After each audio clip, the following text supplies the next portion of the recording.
Hello, so we're going to be talking about the market revolution, and it's by Maiku, Jared, Monica, and Delia.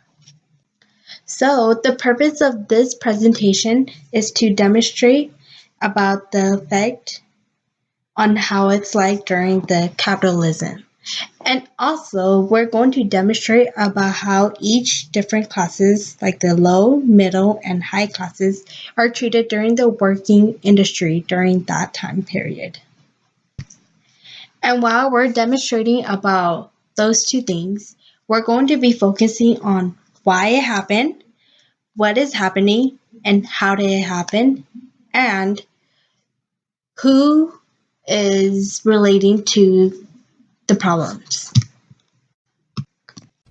Effects of industrial capitalism. One of the effects is broken families. Most of the factory workers were women, and most of these women were young. They would work about 10 to 14 hours each day, and in order for a woman to not work in a factory, they would have to be married. So many young women got married at a young age. Also, children worked at factories for years until they grew up and got married. Another effect is poverty. The population was increasing due to immigration, and immigrants were in the need for a job, a home, and food.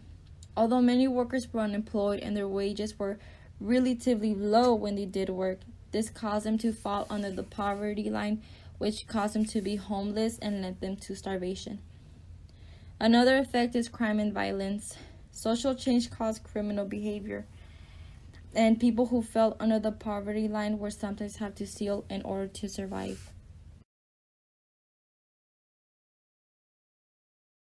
Who has what duties? Men had to do most of the job while women took care of the home and care for the family. Most of the time, women had to work and provide for the family.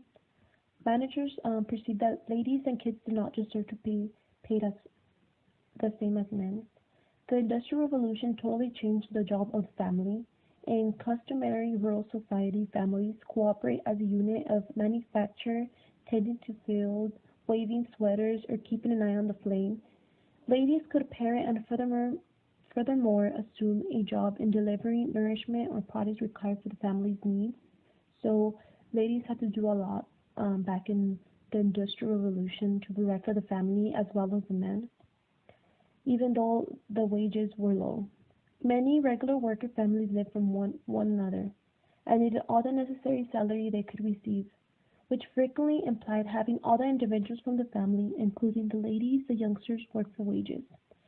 Most kids' work was risky and unfortunate.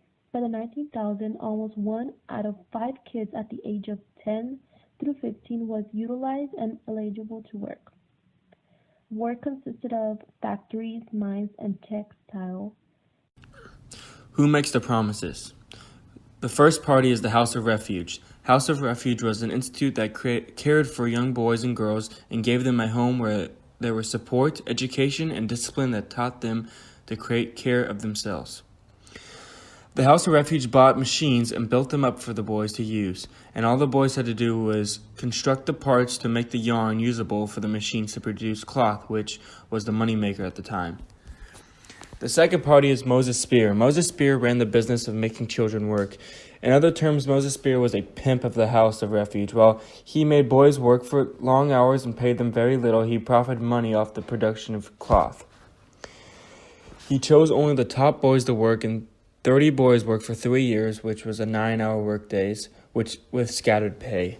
The first 3 months they received no pay, and after that, every 3 months after that, it went up just a tiny bit of journeyman wages. So who benefit from the industrial capitalism? The first people that get the most benefit from are the businessmen. They are the ones that hire people and give jobs to the middle or low classes. And while they are working for them, the businessmen are going to be selling their products, and once they sell their products, they will get a lot of profit. However, they will only split a small portion of their profit to their workers. The second people will be the rich or the high classes. They are the ones with the most money, so they'll be able to also hire people just like businessmen. And when they hire people, they will tell them to clean, do their yards, or cook for them while they just sit and relax.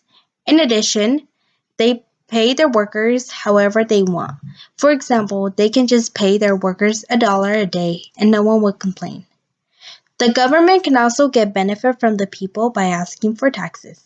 As you all may know, government collects a lot of taxes, which means that they can earn money from it.